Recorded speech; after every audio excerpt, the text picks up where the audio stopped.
কি সমস্যা কি?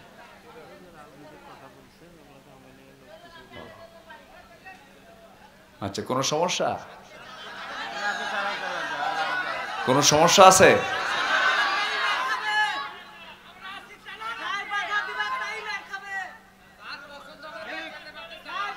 আচ্ছা, তো যার পছন্দ হচ্ছে না উনি সবস্ত করুক, কি ঠিক কিনা?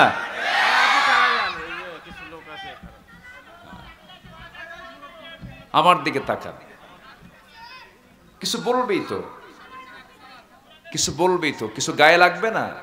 লাগবেই তো কিছু গায়ে। সম্মানিত ভাইয়েরা,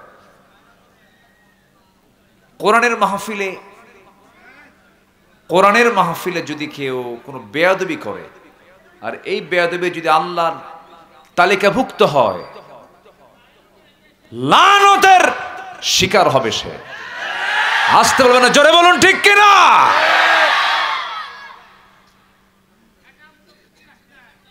কষ্ট পাচ্ছেন? কষ্ট পাচ্ছেন?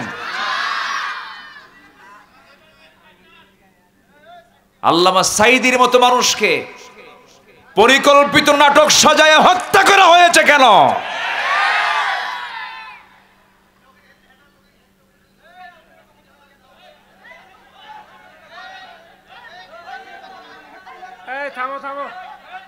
সম্মানিত ভাইয়েরা, এই বসেন না, বসেন বসেন, মেহেরবানি করে বসুন।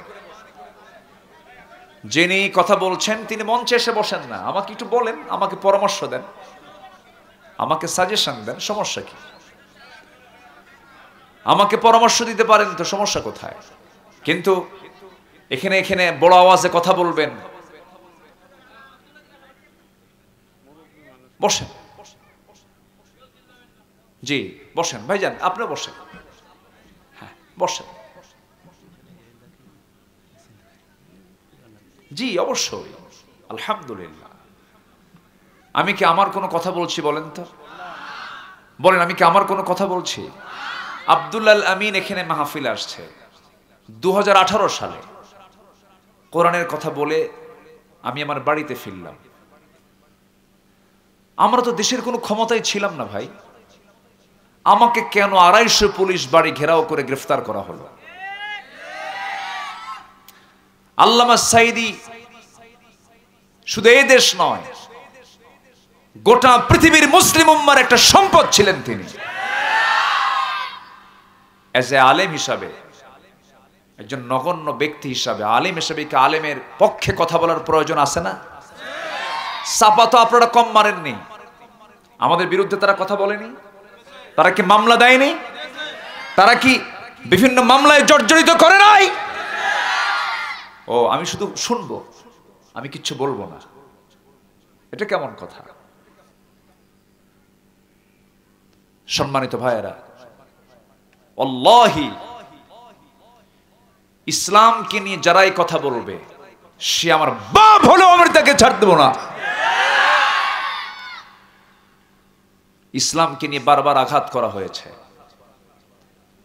কোরআনকে নিয়ে বারবার আঘাত করা হয়েছে, অনেক বাজে উক্তি করা হয়েছে। সম্মানিত ভাইয়েরা, একটু ধৈর্য ধরি, আমি আলোচনা করছি তো, আমি কোন দিকে যাচ্ছি, আমি তো একটা প্রেক্ষাপট তুলে ধরেছি। আমাদের টার্গেট তো একটাই, আমরা জান্নাত পেতে চাই। কি পেতে চাই বলেন? জান্নাত পেতে চাই। তো জান্নাত পেতে হলে কি আপনি খুন করে জান্নাতে যাবেন? আর খুনির পক্ষে থাকলে জান্নাত পাবেন? আপনি খুনির পক্ষে থাকলে জান্নাত পাবেন? পাবেন না তো। আমি খুনির জন্য দোয়া করব নাকি? এরকম হুজুর তো আমরা হতে পারবো না। মদের ফ্যাক্টরি বানাইছে, হুজুর আপনি দোয়া করেন, কাল্লা তুমি মদের ফ্যাক্টরিতে বরকত দিয়ে দাও, এই দোয়া কি করা যাবে? সিনেমা হল উদ্বোধন হবে, কাল্লা সিনেমা হলের কাস্টমার বাড়ায় দাও, এমন দোয়া কি আমার দ্বারা করা সম্ভব হবে বলেন? হবে না। বিশ্বের ইতিহাসে আমি এমন রেকর্ড পাইনি যে দেশের সরকার প্রধানও পালায়, বাইতুল মুকাররমের খতিবও পালায়। ওরাই ওইরকম ওয়াজ করবে, আমাদের দ্বারা সম্ভব না। আমার আল্লাহ আছেন, কোনো সমস্যা নাই। সম্মানিত বন্ধুগণ, যারা হয়তো না বুঝে কথা বলছেন, আমি কিন্তু একটাও বানিয়ে বানিয়ে অযৌক্তিক ভাবে একটা কথা আমি বলতেছি না। প্রত্যেকটা কথার সাথে যুক্তি আছে না নাই বলেন? আছে, প্রমাণও আছে। শোনেন, আবু জেহেল জুলুম করবে, রাষ্ট্র চালাবে, মদ খাবে, জেনা করবে, রাসূল শুধু নামাজ পড়বেন, এটা হতে পারে না, এটা হতে পারে না। সম্মানিত ভাইয়েরা, আমি বলেছি নির্দিষ্ট কোন দলের নাম নিয়েছে বলেন তো? আমি বলেছি সব তো দেখা শেষ করলাম, আগামীর দেশ আমরা দেখতে চাই কোরআনের দেশ। এটা যদি কারো গায়ে লাগে, ওর মতো শয়তান দুনিয়াতে আর নাই।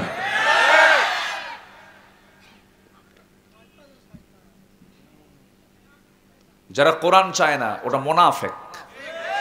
যারা কোরআন সব জায়গায় চায় না, ওদের ঈমান আনা হয় নাই, নতুন করে ঈমান আনতে হবে, নতুন করে ঈমান আনতে হবে। আবু জেহেল ঈমান আনতে চাইছিল। আবু জেহেল কইছিল, শোনো, মদও থাকুক, জেনাও থাকুক, নামাজও থাকুক, তোমার ধর্ম 6 মাস, আমার ধর্ম 6 মাস, তোমার মানে বিয়ে করব, বউ খ্রিস্টান, আমি মুসলমান। ওদের ধর্ম তো এটাই। তো আসতে কোন কেন? স্বামী খ্রিস্টান, স্বামী মুসলমান, বউটা হলো খ্রিস্টান, বাচ্চা কি হবে? কোন বাচ্চা কি হবে? গাধার ঘোড়ার মিলনে যে বাচ্চা, তার নাম হলো খচ্চর। খচ্চরদের নেতৃত্বে বাংলার জমিনে বাস্তবায়ন হতে দেব না।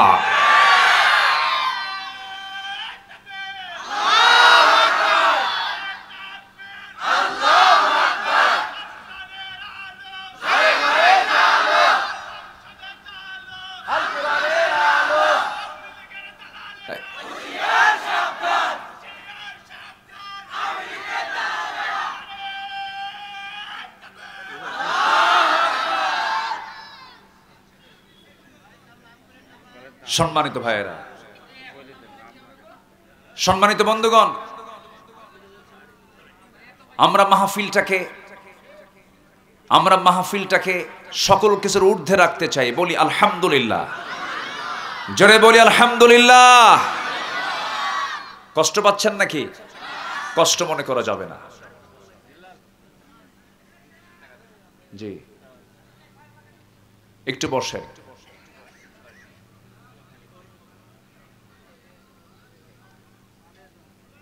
আমারে 2018 সালে কোনো কারণ নাই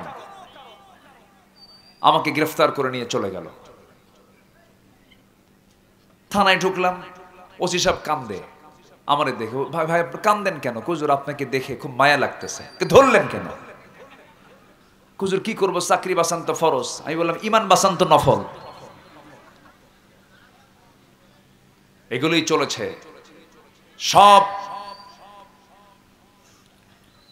সব সেকলকে ভেঙ্গে চুরমার করে দিয়েছে। পুলিশরা গুলি করে, পুলিশের সন্তান রাজপথে নেমে লড়াই করে, ঠিক কিনা? সম্মানিত ভাইয়েরা, রাগ করা যাবে না। মন খারাপ করবেন কেন? মন খারাপ করলে তো সমস্যা। যা বাস্তব তাই বলছি। ব্যক্তি জীবনে ইসলাম নাই, পারিবারিক জীবনে ইসলাম নাই, এগুলো আমরা বুঝি সবকিছু। ইসলাম মানবে, নেতৃত্ব মানবো, ইসলাম মানবে না, নেতৃত্ব মানবো না।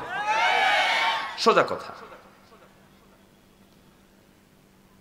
বলেন তো, এই দেশে যত দল আছে, ম্যাক্সিমাম দলের নেতাদের, কর্মীদের উদ্দেশ্যে কি নামাজের কোনো বয়ান আছে? বলেন, নামাজের কোনো বয়ান আছে? নামাজের কোনো বয়ান নাই।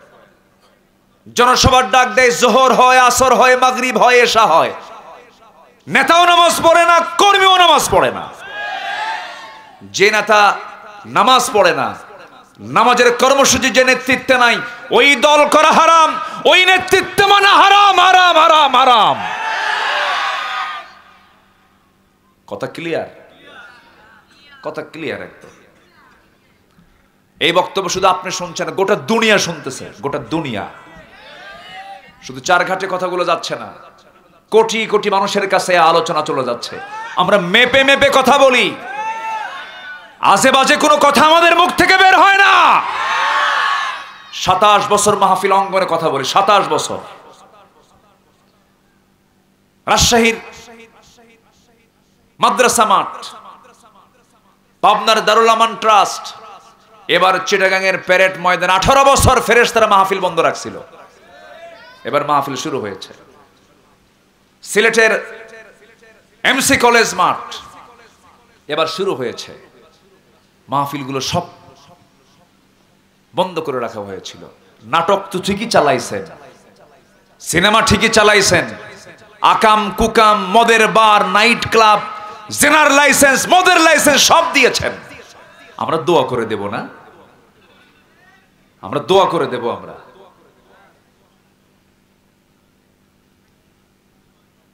সম্মানিত ভাইয়েরা, ইসলাম শব্দ তাদের কাছে পছন্দ না, ইসলাম শুনলে ওদের গা জ্বালা পোড়া করে। দেখেন, কবি নজরুল ইসলাম কলেজ ছিল ইসলামবাদ, সলিমুল্লাহ মুসলিম হল ছিল মুসলিম শব্দবাদ। কি আমি কি ভুল বলতেছি? সংবিধানে বিসমিল্লাহ ছিল, বিসমিল্লাহ বাদ দিয়েছে। যারা আল্লাহকে বাদ দেয় তারা আমাদের বন্ধু হতে পারে না। বাদ দেয়নি বিসমিল্লাহ।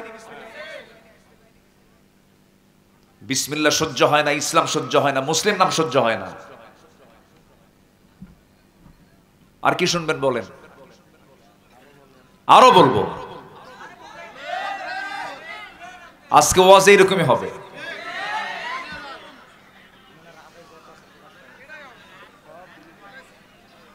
দু হাজার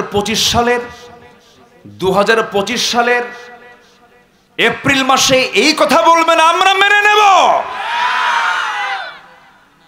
আমার ভাইকে খুন করা হয়েছে, আমাদের আলেম ওলামাকে দুপা খাড়া করে টাঙ্গায় পিটানো হয়েছে। আমরা ওইরকম প্রতিশোধ নিতে জানি না। আমরা, আমাদের মধ্যে দয়া মায়া কাজ করে, আমরা মোহাব্বত করি। ভাই আসেন, যা ভুল করেছি আমরা ঠিকঠাক করে কাঁধে কাঁধ মিলে জান্নাতের লাইনে উঠি। ইসলামের রাজনীতি আছে না নাই? আছে না নাই? যে বলবে রাজনীতির কথা কেন বলো এখানে, ওর তো ইমানই নাই। ইসলামের রাজনীতি আছে না নাই? ওদের কথা কি জানেন? হুজুর ওয়াজ করতে আসছেন, আকাশ নিয়ে কবেন আর কবর নিয়ে কবেন, দুনিয়া আমরা দেখব, ওই দিন শেষ, আর তোদের দুনিয়া দেখতে দেব না।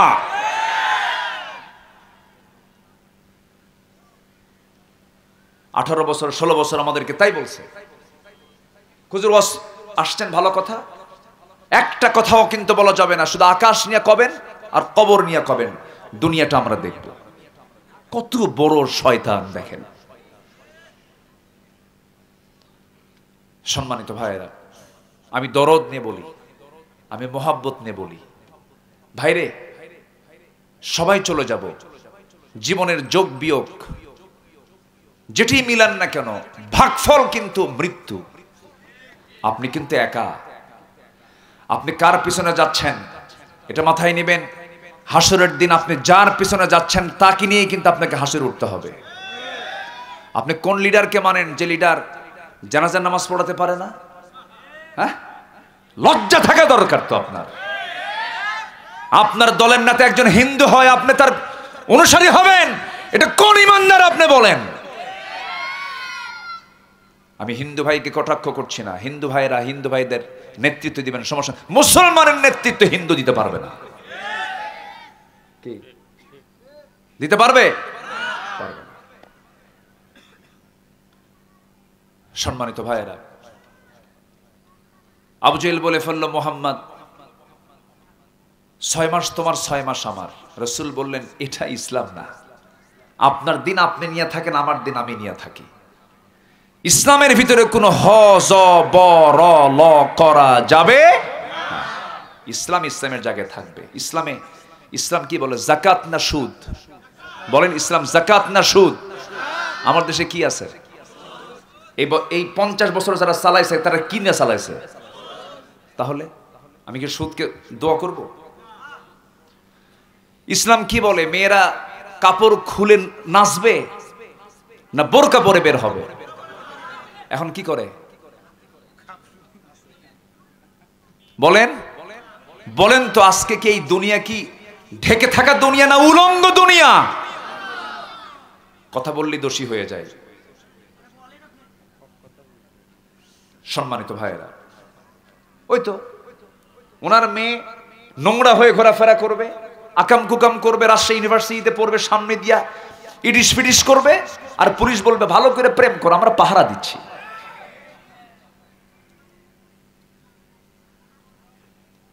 রাগ করতেছেন? কিচ্ছু যায় আসে না।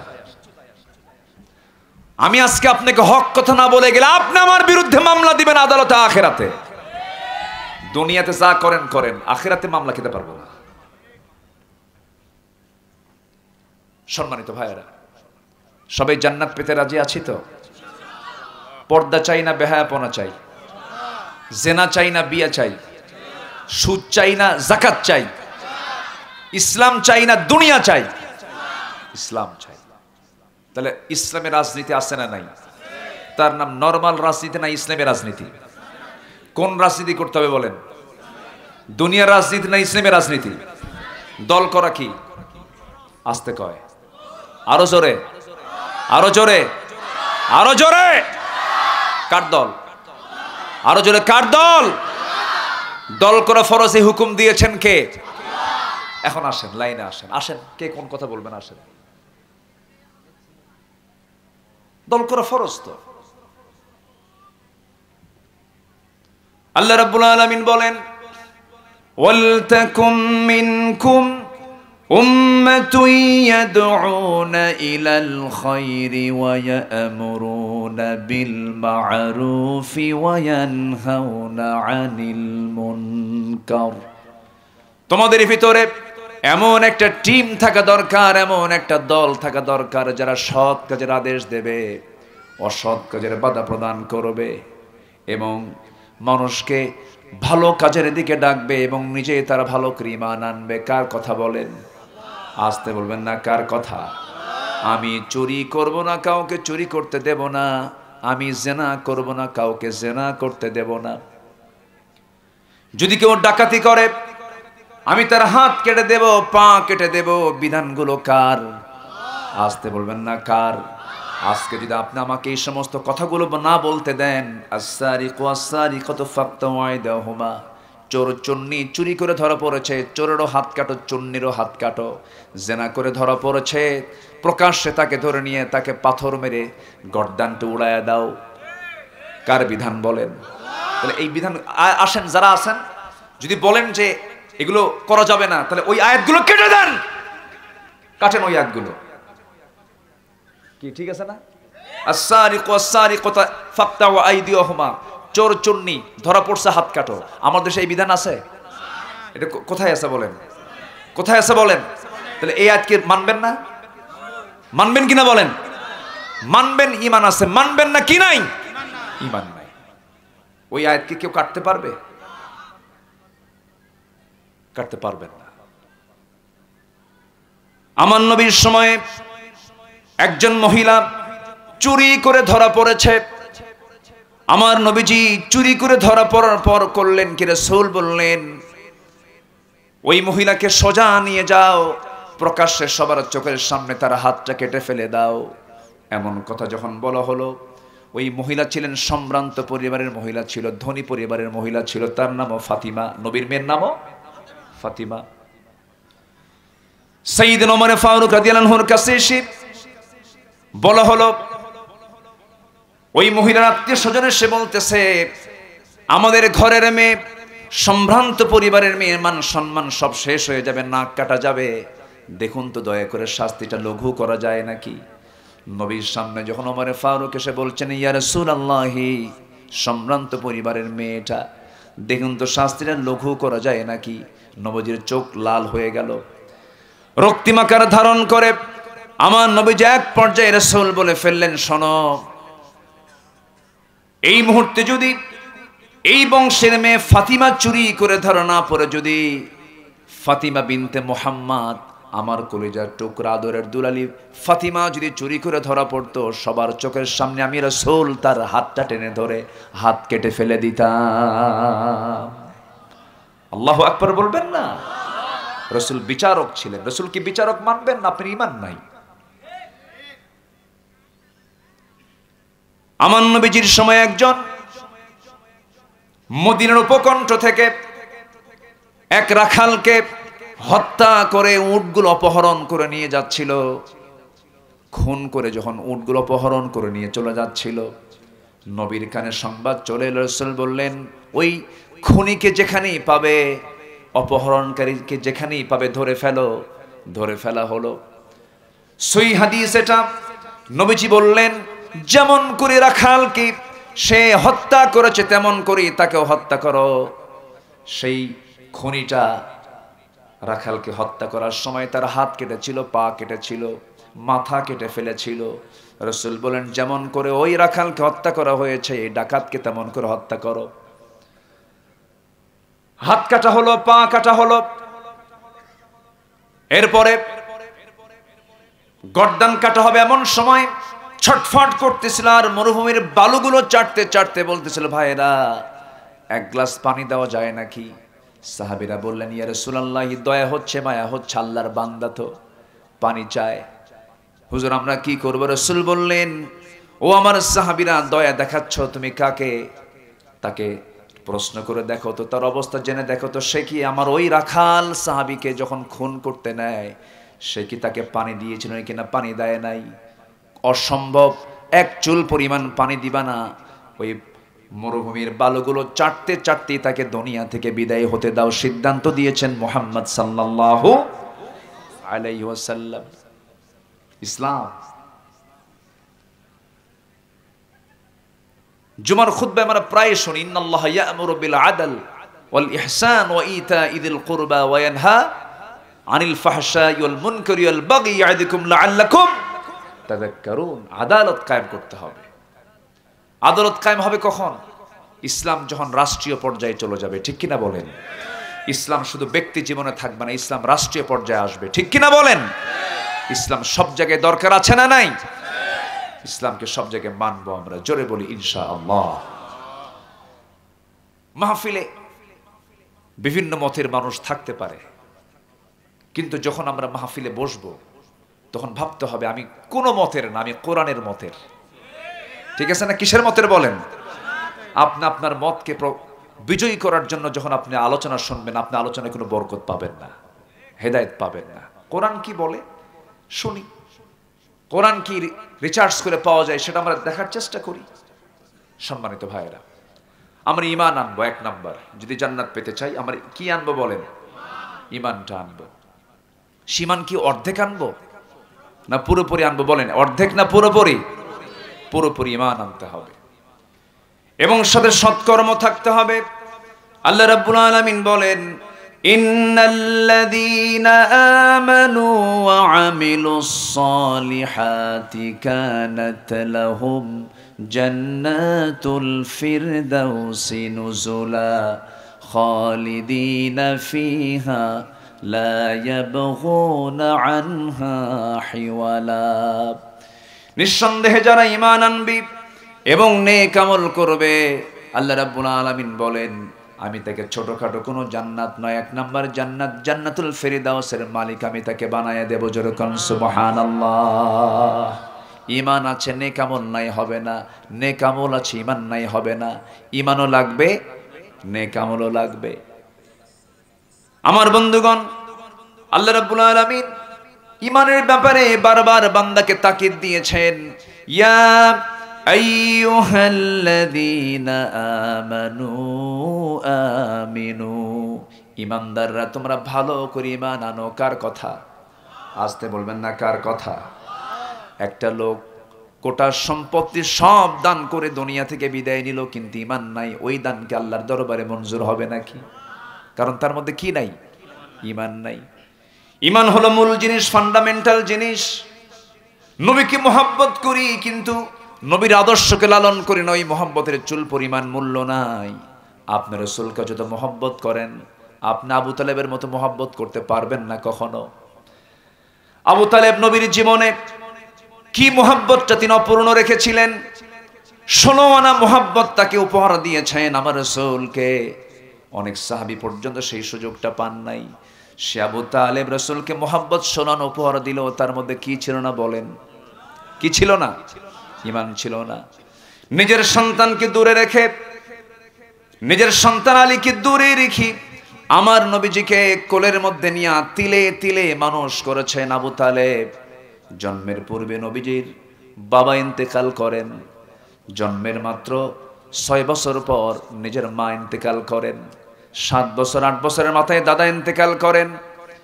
ওই যে ছোট্টবেলা থেকে নবুয়ত প্রাপ্তি পর্যন্ত জীবনের বিশাল একটি সময় আবু তালেব তার পাশে ছিলেন। যদিও তিনি কাফের ছিলেন, কিন্তু রাসূলকে মহব্বত করেছেন।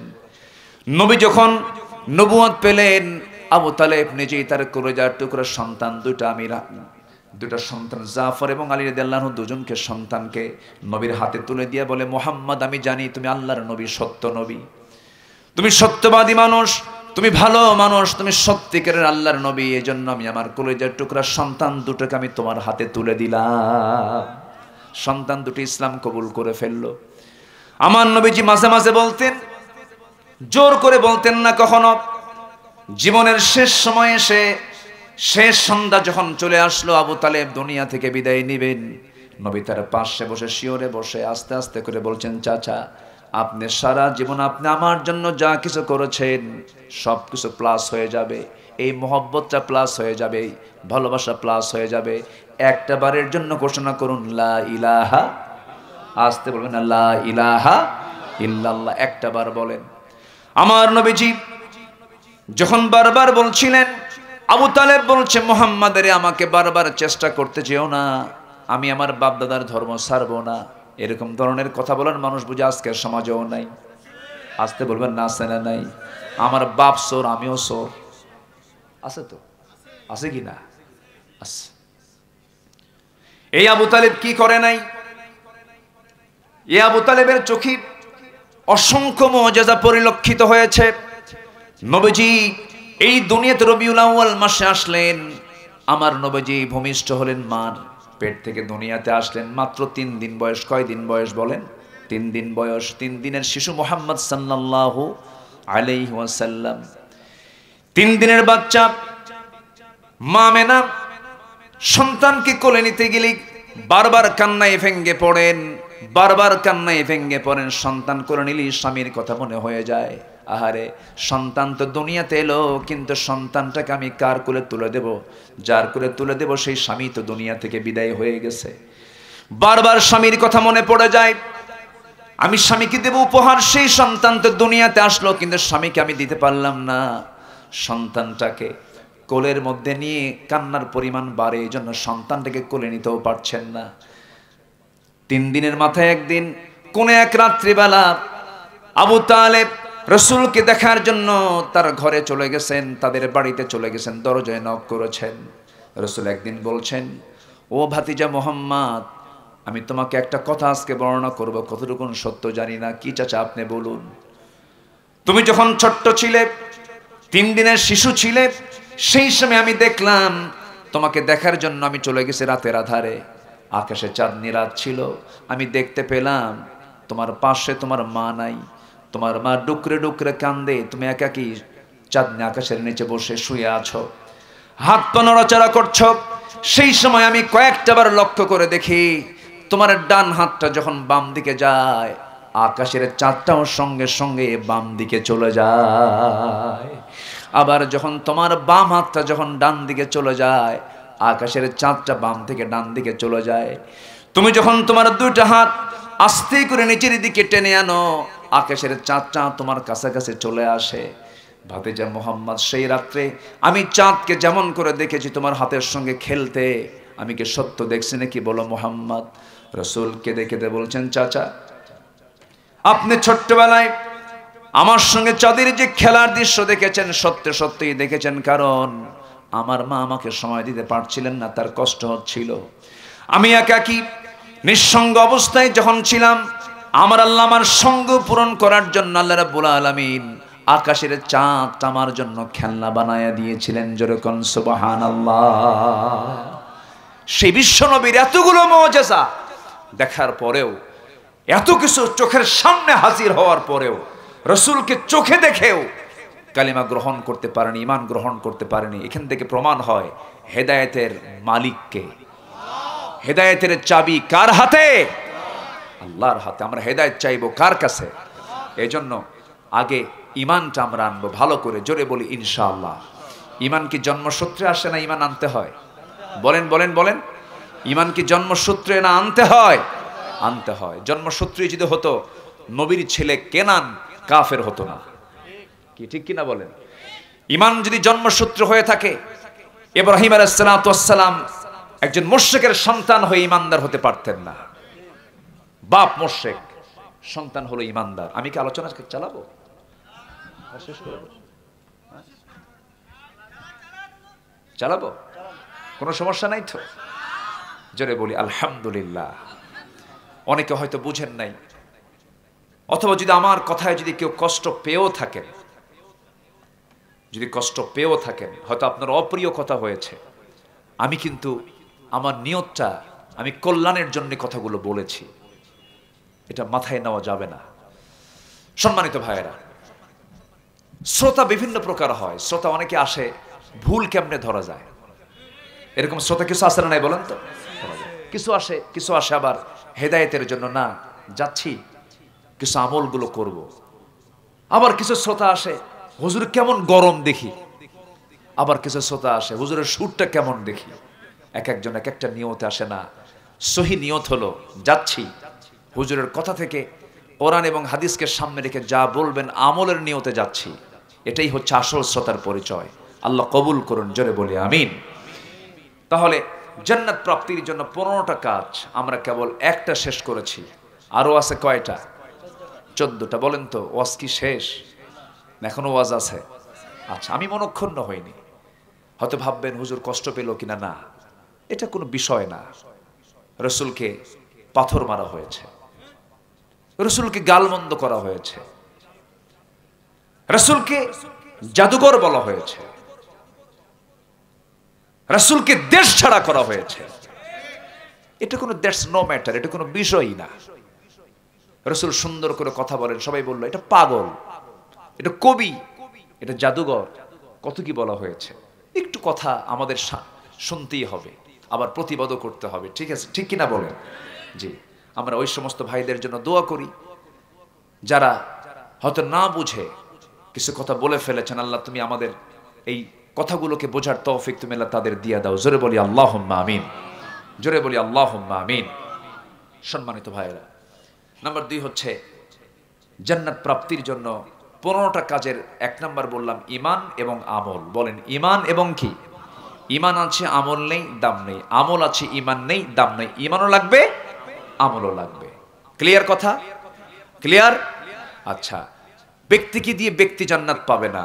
তাই যদি হতো তাহলে আবু তালেব জান্নাত পেত সবার আগে না সবার পরে? আগে। উনি কি জান্নাত পাবেন? কি নাই? ঈমান নাই। নাম্বার 2 হলো তাকওয়া অবলম্বন করা। তাকওয়া মানে হলো সকল প্রকার হারাম কাজকে বাদ দিয়ে দেওয়া। এক সাহাবী রাসূলকে বলছেন, ইয়া রাসূলুল্লাহ, আমি বেশি আমল করব না, আমাকে খুব শর্ট আমল শেখায়া দেন, শর্ট প্যাকেজ দেন। কি প্যাকেজ? শর্ট প্যাকেজ দেন, বেশি আমল আমি করতে পারবো না। আমার নবীজি বললেন, সাহাবী তুমি কি নিজে আমল করতে চাও বলো। এবার তিনি বলছেন, ইদা সাল্লাইতুল মাকতুবাত, আমি যদি 5 ওয়াক্ত নামাজ পড়ি, অসুমত রমাদান, রমজান মাসে রোজা রাখি, ওয়াহলালতুল হালাল, হালালকে হালাল যেন হালাল জীবন গ্রহণ করি, ওয়াহাররামতুল হারাম, হারামকে হারাম যেন হারামকে বর্জন করি, আদখুলুল জান্নাত ইয়া রাসূলুল্লাহ, আমি কি জান্নাত পাবো নাকি? রাসূল সুন্দর করে মুস্কি হাসি মেরে বললেন, নাম, অবশ্যই তুমি জান্নাত পেয়ে যাবে। যেরকম সুবহানাল্লাহ। কয়টা কাজ বলেন, কয়টা কাজ? 1 নাম্বার নামাজ, 1 নাম্বার কি বলেন? নাম্বার 2 হচ্ছে কি? রমজান মাসের রোজা শুধু না সারা বছরের রোজা? শুধু রমজান না, রমজান তো আছে, সারা বছর রোজা রাখবো। জোরে বলি ইনশাআল্লাহ। প্রত্যেক মাসে রোজা রেখেছেন মুহাম্মদ সাল্লাল্লাহু। যুবকরা, যৌবনের উন্মাদনা তোমার কন্ট্রোল হচ্ছে না, রোজা রাখবা। আপনার যে কোনো সমস্যা, রোজা রাখবেন। রোজা এমন একটা ইবাদত, সব ইবাদত চেনা যায়, সব ইবাদত দেখা যায়, মানুষকে দেখানো সম্ভব, কিন্তু রোজা পৃথিবীর কেউ দেখে না, শুধু দেখেন কে? কে দেখেন? আজ থেকে 15 বছর, 12-15 বছর আগে সাউথ কোরিয়া গিয়েছিলাম। সাউথ কোরিয়া আমার একটা প্রোগ্রাম ছিল। এক প্রবাসী এদেশেই তার বাড়ি, সেখানে চাকরি করে, বললো হুজুর আমার এক মালিক ইহুদি, কি বলে বৌদ্ধ, তা আমি রোজার মাসে রোজা আসি, আমাকে পানি আগায় দিল, এই পানি খা। ভাই আমি পানি খেতে পারবো না এখন, কেন? আমি রোজা আছি। রোজা, এটা রোজা কি? কে না খেয়ে থাকতে হয় কেন? এটা আমাদের ধর্মের কাজ। কার ভয়ে? আল্লাহর ভয়ে। আল্লাহর ভয়ে তুমি না খেয়ে আসো, আল্লাহ দেখবে এই জন্য? হ্যাঁ, আল্লাহ দেখে ফেলবে। আচ্ছা ঠিক আছে, তুমি ঘরের মধ্যে যাও, লুকায় খাও। কি কথা কি বুঝতেছেন আপনি? তো এখন এই প্রবাসী বলতেছে, ভাইজান আমার আল্লাহ তো এমন আল্লাহ, আল্লাহ লুকালেও দেখে, প্রকাশ্যে থাকলেও দেখে। এখন বৌদ্ধের চিন্তা হলো, এত সুন্দর এটা পদ্ধতি, এত ভালো মানুষ। এক পর্যায়ে বলেই ফেললো, তোমার দেশের মানুষ তো সব তাহলে ভালো কেন? ওরা অন্ধকারও আকাম কুকাম করে না, আলো তো আকাম কুকাম করে না, খুব ভালো মানুষ। আসলে তো মূলত তাই আমরা, তাই না? আসতে কয় আমরা কি তাই? বৌদ্ধের যে চিন্তা, সেই চিন্তার যদি বাস্তবতা যদি আমাদের মধ্যে থাকতো, প্রত্যেকটাই আল্লাহওয়ালা হয়ে যেত। রোজা করি, কিন্তু রোজার হক আমরা আদায় করি না। ও হালালতুল হালাল, হালালকে হালাল জেনে হালাল জীবন গ্রহণ করা, হারামকে হারাম জেনে হারামকে বর্জন করা, এই 4টা কাজ করবে যে জান্নাত তার ভাগে চলে আসবে। যেরকম সুবহানাল্লাহ। এটার নাম তাকওয়া। এটার নাম কি? তাকওয়া। আল্লাহ রাব্বুল আলামিন বলেন, ইন্নাল মুত্তাকিনা ফি জান্নাতিন ওয়া নাঈম ফাকিহিনা বিমা আতাহুম রাব্বুহুম ওয়া ওয়াকাহুম রাব্বুহুম আযাবাল জাহিম। জোরে বলুন আল্লাহু আকবার। মুত্তাকিনরা জান্নাতুন নাঈমের মধ্যে থাকবে, আমরা মুত্তাকি হব। নাম্বার 3 হলো নামাজ কায়েম করতে হবে। নামাজ আমরা আদায় শুধু করলে হবে না, নামাজ কায়েমের দরকার আছে না নাই? নামাজ কায়েম কাকে বলে? নামাজ যখন কায়েম হয়ে যাবে, প্রধানমন্ত্রীর পিছনে মন্ত্রী পরিষদ নামাজ পড়বে, চেয়ারম্যানদের পিছনে মেম্বাররা নামাজ পড়বে, এসপির পিছনে ওসিরা নামাজ পড়বে, ওসির পিছনে কনস্টেবলরা নামাজ পড়বে, গ্রামের মাতব্বরের পিছনে জনগণ নামাজ পড়বে, প্রত্যেকটা অফিসের ম্যানেজার তার পিছনে কর্মচারী নামাজ পড়বে। আজান যখন হয়ে যাবে, প্রত্যেকটা জায়গায় নামাজের পরিবেশ এমন যখন তৈরি হবে, এটাই হলো নামাজ কায়েম। জোরে বলি সুবহানাল্লাহ। নামাজ কায়েম কি আমার দেশে আছে? নামাজ কায়েম করতে বললেন কে? আল্লাহ। জান্নাত পেতে চাও? নামাজ কায়েমের সংগ্রাম করো। নামাজ আদায় করা সহজ। নামাজ আদায় করবেন, ডোনাল্ড ট্রাম্পও বাধা দেবে না। নামাজ পড়বেন, নরেন্দ্র মোদীও বাধা দেবে না, মসজিদ বানায় দেবে। কিন্তু নামাজ কায়েমের কথা বলবেন, আপনাকে জঙ্গির তকমা লাগায় দেবে, আপনাকে সন্ত্রাসী বলবে, অনেক কিছু বলবে। কারণ নামাজ কায়েম হওয়া মানে নামাজ কায়েম হয়ে গেছে, সুদ বন্ধ হবে, মদ বন্ধ হবে, জেনা বন্ধ হয়ে যাবে। আমার বন্ধুগণ, অনর্থক কাজ থেকে দূরে থাকতে হবে। জান্নাত পাওয়ার জন্য বাজে কোনো কথা মুখ থেকে বের হওয়া যাবে না, বাজে কোনো উক্তি মুখ থেকে বের করা যাবে না। ওয়াল্লাযীনা হুম আনিল লাগবি মুআরিদুন। আমার বন্ধুগণ, নাম্বার 5 হলো রবের প্রতি তাওয়াক্কুল করব, জীবনের সকল জায়গায় ভরসা করব। কার উপরে? আসতে বলবেন না, কার উপরে? আল্লাহর উপরে। নাম্বার 6 হলো সম্পদ ব্যয় করব। কার পথে? আসতে বলবেন না, কার পথে? আল্লাহর পথে ব্যয় করতে হবে। অল্প হোক বেশি হোক, আল্লাহ তো সম্পূর্ণ চান না। মিম্মা রাযাকনাহুম ইউনফিকুন। আমি তোমাকে যে রিজিক দিয়েছি তা থেকে কিছু তুমি খরচ করো। কার পথে? আল্লাহর পথে। নাম্বার 7 হলো মন্দকে প্রতিহত করে ভালোকে প্রতিষ্ঠা করো। ইদফা বিল্লাতি হিয়া আহসান। মন্দকে প্রতিহত করতে হবে, সত্যকে প্রতিষ্ঠা করতে হবে জান্নাত পাওয়ার জন্য। নাম্বার 8 হলো শিরিক থেকে দূরে থাকতে হবে। শিরিক আছে যার, জান্নাত বাজেয়াপ্ত হয়ে যাবে তার। শিরিক নাই যার, জান্নাত অজীব হয়ে যাবে তার। জোরে বলি সুবহানাল্লাহ। এই দেশে শিরিক আছে না নাই? আসতে বলবেন না, আছে না নাই? শিরিকের ছড়াছড়ি। আমার বন্ধুগণ, মুসলমান কোনো মূর্তি বানাতে পারে না। হিন্দু ভাইয়েরা মূর্তি বানাবেন, মন্দির বানাবেন, মন্দিরে তারা মূর্তি রাখবেন, তারা তাদের ধর্ম পালন করবেন, কোনো আপত্তি নাই, কোনো সমস্যা নেই। বরঞ্চ ওই মন্দিরকে পাহারা দেওয়ার দায়িত্ব আমাদের। আমরা পাহারা দেব, তারা দায়িত্ব পালন করবে, তারা তাদের ধর্মের কাজ করবে, সমস্যা নেই। কিন্তু একজন মুসলমান কখনো মূর্তি বানাতে পারে না। আমার দেশে মুসলমান মূর্তি পূজক আছে না নাই? আছে না নাই? আচ্ছা, এখানে আমাদের কথা আছে, এখানে আমরা কথা বলবো। কারণ ইব্রাহিম আলাইহিস সালামকে আগুনে নিক্ষেপ করা হয়েছিল কোন দোষে দোষী বানায় বলেন তো? বলেন বলেন বলেন বলেন। এই তো কথা শেষ, কথা ক্লিয়ার। আবার উল্টা বুঝবেন না, আবার এটা বুঝবেন না যে হুজুর বলে গেছে সামনে যত মূর্তি আছে সব ভেঙে শেষ করো। হিন্দু ভাইদের কোনো মূর্তিতে হাত দেওয়া যাবে না, কিন্তু মুসলমান মূর্তি বানাবে এটা মুসলমান সহ্য করতে পারবে না। এখানে কথা বলার দরকার আছে না নাই?